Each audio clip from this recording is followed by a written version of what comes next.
एक पिता जो निस्संतान होने के कारण राज दरबार से अपमानित होकर लौटा, उसने महादेव के सामने अपने प्राण त्यागने का फैसला किया।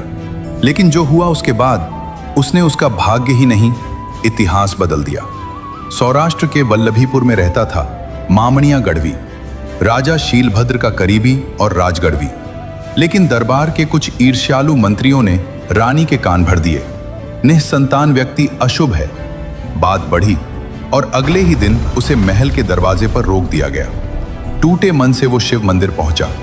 दिन रात कठोर तपस्या करता रहा। शरीर सूख गया पर महादेव मौन रहे। जब सारी आशा टूट गई तब उसने अपने प्राण अर्पित करने का निश्चय किया।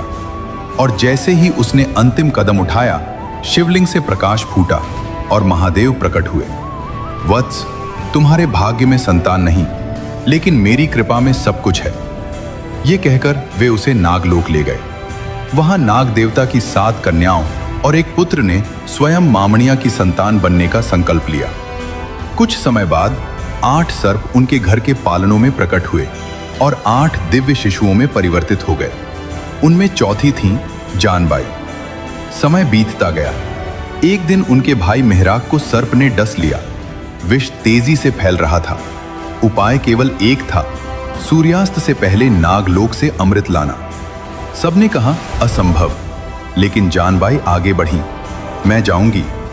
वो समुद्र की अंधेरी गहराइयों में उतरी, अमृत प्राप्त किया। लेकिन लौटते समय चट्टानों ने उनका पैर चीर दिया। ऊपर सूर्य अस्त होने को था। तभी समुद्र की लहरों के बीच एक विशाल मगरमच्छ प्रकट हुआ और उन्हें अपनी पीठ पर बैठाकर तेजी से किनारे तक ले आया। लंगड़ाती हुई लेकिन हाथ में अमृत लिए, जानबाई सूर्यास्त से पहले घर पहुंची और भाई की जान बचा ली। उन्हें देखकर बहन बोली, खोड़ती आवे छे। और उसी क्षण से उनका नाम पड़ा खोड़ियार मां। वही मगरमच्छ उनका वाहन बना और तब से जल हो या थल, दोनों पर मां का अधिकार हो गया। आज भी राजपरा भावनगर में लाखों भक्त मां के दर्शन करते हैं, क्योंकि मां ने सिखाया, टूटकर भी चलो। अगर नीयत सच्ची है तो समय पर पहुंचोगे। अगर मां खोड़ियार में विश्वास है तो इस वीडियो को शेयर कीजिए किसी ऐसे इंसान तक जिसे आज हिम्मत की जरूरत है। जय खोड़ियार मां। एक पिता जो निस्संतान होने के कारण राज दरबार से अपमानित होकर लौटा, उसने महादेव के सामने अपने प्राण त्यागने का फैसला किया। लेकिन जो हुआ उसके बाद उसने उसका भाग्य ही नहीं, इतिहास बदल दिया।